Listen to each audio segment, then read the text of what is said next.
ఇప్పుడు pickles south ఇండియాలో common గా తింటుంటారు పికిల్స్. ఇప్పుడు వర్షాకాలం వచ్చిందంటే పికిల్స్ ఆర్ వెరీ పాపులర్. నాకు కూడా చాలా ఇష్టం, మీకు కూడా ఇష్టమే ఉంటుంటుంది ఆ పికిల్స్. ఈ పికిల్స్ లో ప్రాపర్ గా స్టోర్ చేయకపోయినట్టయితే వాటిలో నైట్రోసెమిన్స్ డెవలప్ అవుతాయి, మోనోసోడియం గ్లూటమేట్ డెవలప్ అవుతుంది. ఇవన్నీ కూడా డెఫినెట్ కార్సినోజెన్స్.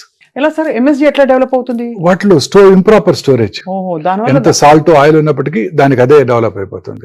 వాటిని చాలా కేర్ఫుల్ గా సెరామిక్ యుటెన్సిల్స్ లో స్టోర్ చేయాలి. జాడీలో పెట్టేవారు, జాడీలో పెట్టి అవి దే ఆర్ ద బెస్ట్. అవి క్లే తో చేసిన, సెరామిక్ తో చేసిన glazed or naturally glazed ceramics are the best. ఇప్పుడు ప్లాస్టిక్ కంటైనర్ లో పెట్టామనుకోండి, వాటిలో అనేక రకాలైన టాక్సిల్స్ రిలీజ్ అవుతాయి. అవన్నీ అబ్జర్వ్ అయిపోతాయి సార్, అవన్నీ పికిల్లోకి అబ్జర్వ్ అయిపోతాయి, మనం తినేస్తాం. మైక్రో ప్లాస్టిక్స్, బిస్ఫెనాల్ ఏ డెవలప్ అవుతుంది, ఇవన్నీ కార్సినోజెన్స్. సో ఇవన్నీ కూడా మనం చాలా కేర్ఫుల్ గా చేసుకోవాలి. చాలా సారి పికిల్స్ లో కొంచెం ఇంప్రాపర్ గా స్టోర్ చేసిన వైట్ ఫంగస్ డెవలప్ అవుతుంది, మీరు చూసే ఉంటారు. అది ఖచ్చితంగా తినకూడదండి. It has definite odour, it has definite bitter taste and you can see it yourself. అంతే కనిపించిపోతుంది. అవి కూడా డెఫినెట్ గా కార్సినోజెన్స్ అండి. ఇవన్నీ కూడా క్యాన్సర్ రావడానికి దోహదం చేస్తాయి. ఒబేసిటీ తర్వాత ఈ ఇతరత్ర లైఫ్ స్టైల్ కండిషన్స్ కూడా కొంత క్యాన్సర్ కి దారి తీస్తున్నాయి అంటారు. 100% అండి. ఇప్పుడు ఒబీస్ ఉమెన్ లో అనేక రకాల క్యాన్సర్స్ వచ్చే అవకాశాలు ఉన్నాయండి. ఉదాహరణకి breast cancer, uterine cancer, ovarian cancer, ఇవన్నీ people belonging to high socio economic స్ట్రాటాలోనే మనం చూస్తుంటామండి.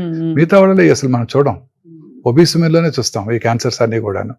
ఆ ఒబీస్ ఉమెన్ లో వచ్చిన క్యాన్సర్స్ ఇతర నాన్ ఒబీస్ ఉమెన్ లో కనబడవండి. అంటే నిజంగానే మరి బాగా చదువుకుని అప్పర్ మిడిల్ క్లాస్ సొసైటీలో ఉన్న వాళ్ళకి ఈ యాక్సెస్, ఈ అన్హెల్దీ హ్యాబిట్స్ కి ఎక్కువ అలవాటు పడే పరిస్థితులు చూస్తున్నారా సార్? ఎస్, డెఫినెట్ గానండి. ఇప్పుడు cancers are seen in only people belonging to higher socio economic స్టేటా.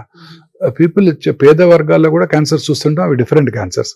ఉదాహరణకి గర్భసంచి ముఖద్వార cancer, people belonging to lower socio economic strata. ఎందుకంటే HPV వ్యాక్సిన్, ఇంప్రాపర్ హైజీన్, పరిశుభ్రత మెయింటైన్ చేయకపోవడం డ్యూరింగ్ దేర్ మెన్స్ట్రల్ సైకిల్స్, ఆ virus ఎక్కువగా వ్యాప్తి చెందటం.